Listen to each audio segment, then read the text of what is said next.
Hi viewers, welcome to சிறவேக் channel. நான் உங்கள் பேக். இன்னைக்கு வீடியோவில் 100 புல்லட்ஸுங்கிற ஹாலிவுட் படத்தோட ரிவ்யூ தான் பார்க்க போகிறோம்.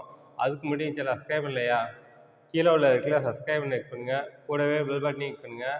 அப்போ தான் நான் போகிற வீடியோ ஒன்று நோட்டிஃபிகேஷனாக வரும். அப்போ தான் எந்த வீடியோ மிஸ் பண்ணால் பார்க்கலாம். நீங்கள் 100 புல்லட்ஸ் இந்த படத்தை வீரேந்திர குமார் சாகு இயக்கியிருக்காரு. இந்த படம் ஒரு கிரைம் ஆக்ஷன் ட்ராமா சேனலில் எடுக்கப்பட்ட படம். இந்த படம் யூடியூப்லேயே தமிழ் வெர்ஷன் அவைலபிளாக இருக்குது, செக் பண்ணி பாருங்கள். இப்போ அவங்க இந்த படத்தோட கதையை என்ன பார்ப்போம். இந்த படத்தோட கதையை பார்த்தோம்னாக்க, ஃப்ராங்க்குங்கிறவர் 5 வருஷத்துக்கு முன்னாடி ஒரு ஃபார்மில் கோல்டை திருடுறாரு. திருடினது மட்டும் இல்லாமல் கூட உள்ள எல்லாரையும் கொலை பண்ணிடுறாரு. ஒரு ஸ்டேஜில் ஃப்ராங்க்கு இறந்து போயிடுறாரு. இப்படி இருக்கும்போது, இது ஒரு சைடு இருக்கும்போது, படத்தோட ஹீரோ யாருனாக்க, ஹீரோட்ட பணம் கொடுத்து ஒரு ஆளை கொல்லணும்னாக்க கொன்றுவான். அந்த அளவுக்கு ஒரு மோசமானவன் ஹீரோ. அந்த தங்கம் திருட்டு போனதில்லை. தங்கத்தோட ஓனர் என்ன பண்ணுறான்னாக்க, ஹீரோ கிட்ட எப்படியாவது என் தங்கத்தை கண்டுபிடிச்சி கொடுத்தேனாக்கா உனக்கு காசு தரேன்னு சொல்கிறான். உடனே ஹீரோ இந்த ப்ராஜெக்டை கையில் எடுக்கிறாரு. ஹீரோட்ட உள்ள ஒரே ஆதரவு என்னன்னாக்கா, ஃப்ராங்க் வந்து அந்த தங்கத்தோட ஓனர்கிட்ட பேசுவான். உனக்கு உன் தங்கம் வேணும்னாக்கா என்னை சுட்ட இடத்துக்கு வா அப்படின்னு சொல்லிட்டு ஒரு ஃபோனில் பேசியிருப்பான். அதை ஒரு வாய்ஸ் ரெக்கார்ட் பண்ணி வச்சிருப்பார் ஹீரோ. ஹீரோ வந்து ஃப்ராங்கோட ரிலேட்டிவ், லவ்வர் எல்லாருக்கிட்டையும் போய் இந்த ஆடியோ போட்டு காட்டி எங்கே தங்கம் அப்படின்னு சொல்லி கேட்டு இன்வெஸ்டிகேஷன் பண்ணிட்டு இருப்பாரு. கடைசியாக ஹீரோ அந்த தங்கத்தை கண்டுபிடிச்சாரா இல்லையா, இதுக்கப்புறம் அந்த சுவாரஸ்யமான விஷயங்கள்லாம் படத்தோட மொத்த கதையே. இந்த படத்தோட பேர் வந்து 100 புல்லட்ஸ். அந்த படத்தோட பிக்சர் பார்த்தோன்னா ஒரு கன்னை வச்சுக்கிட்டு 100 புல்லட்ஸ்னு போட்டுருப்பான். சரி, இந்த படம் ஒரு ஆக்ஷன் படம் போட்டுருக்கு, ஒரு ஒரு ஒரு 2 மணி நேரம் படத்தை எடுத்து வச்சுருப்பாங்க, நமக்கு ஒரு நல்ல என்டர்டைன்மெண்ட்டாக இருக்குன்னு நினச்சி தான் அந்த படத்தை பார்த்தேன்.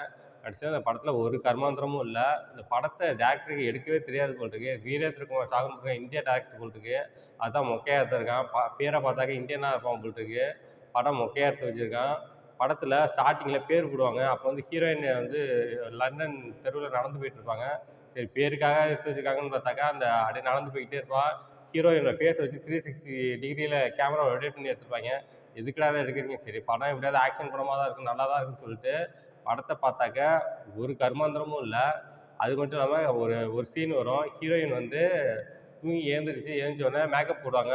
இது இந்த மேக்கப் கிட்ட வச்சு ஃபேஸ்க்கு பவுடர் அடிக்கிறது, தலையை அப்படி சீவுறது, லிப்ஸ்டிக் அடிக்கிறது, ஒரு 5 நிமிஷம் இதையே காட்டுறான். வேறு எதையுமே காட்டல. இதுலேருந்து தெரிஞ்சுக்கலாம், ஒரு மொட்டமான டேரக்டர் தான் இந்த படத்தை எடுத்திருக்கான். படமே எடுக்க தெரியாத டேரக்டர் இந்த படத்தை எடுத்து வச்சுருக்கான். இந்த படத்தில் அடல்ட் கண்டென்ட் ரொம்ப அதிகமாக இருக்குது. அடல்ட் கண்டென்ட்டே இந்த படத்துக்கு தேவையில்லாமல் வச்சுருக்காங்க. ஹீரோயின் யார்கிட்டலாம் பேசுகிறாளோ அவங்க கூடலாம் செக்ஸ் வச்சுக்கிறா. அந்த அளவுக்கு மோசமாக இருக்குது இந்த படத்தில் அடல்ட் கண்டென்ட்டு. அடுத்து இந்த படத்தில் வந்து ஆக்ஷன்னு பெருசாக ஒன்றும் இல்லை. இந்த படத்தில் ஒரு டெக்னிக்கல் வைஸ் இந்த படம் ரொம்ப வந்து ஒஸ்ட்டு. சினிமாட்டோகிராஃபி நல்லா இல்லை, எடிட்டிங் நல்லா இல்லை, பேக்ரவுண்ட் ஸ்கோரிங் நல்லா இல்லை, எதுவுமே நல்லா இல்லை. இந்த படத்தில் வந்து படம் லாஸ்ட்டில் வந்து ஒரு ட்விஸ்ட் வச்சுருப்பாங்க. அந்த ட்விஸ்ட் நல்லா இருந்துச்சு. ஓகே, இந்த படத்தோட ரன் டைம் பார்த்தோம்னாக்கா 1 ஹவர் 20 மினிட்ஸ்.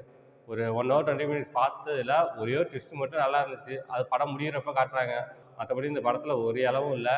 இந்த படத்தோட ரன் டைம் பார்த்தோம்னாக்கா 1 ஹவர் 20 மினிட்ஸ் தான். ரொம்ப சின்ன படம். ஃபர்ஸ்ட் ஹாஃப் போர், செகண்ட் ஹாஃப் போர். மொத்தத்தில் இந்த படம் பார்த்தீங்கன்னா இது ஒரு மொக்க படம். இந்த படத்துக்கு நான் மார்க் 5க்கு 1 தருவேன். இந்த படத்தில் அடல்ட் கண்டென்ட் இருக்குது. தயவுசெய்து 18 வயசு மேலே உள்ளவங்க இந்த படத்தை பாருங்கள். ஓகே, இதோட வீடியோ முடிச்சுக்கிறேன். இந்த வீடியோ பிடிச்சிருந்தா லைக் பண்ணுங்கள், கமெண்ட் பண்ணுங்கள், ஃப்ரெண்ட்ஸுக்கு ஷேர் பண்ணுங்கள்.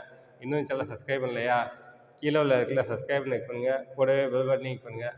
அப்போ தான் நான் போகிற வீடியோ ஒன்று நோட்டிஃபிகேஷனாக வரும். அப்போ தான் எந்த வீடியோ மிஸ் பண்ணால் பார்க்கலாம். நீங்கள் கீழே டிஸ்கிரிப்ஷனில் சோஷியல் மீடியா லிங்க்ஸ்லாம் கொடுத்துருக்கேன். லைக் பண்ணுங்கள், கமெண்ட் பண்ணுங்கள், ஃபாலோ பண்ணுங்கள். தேங்க்ஸ் ஃபார் வாட்சிங்.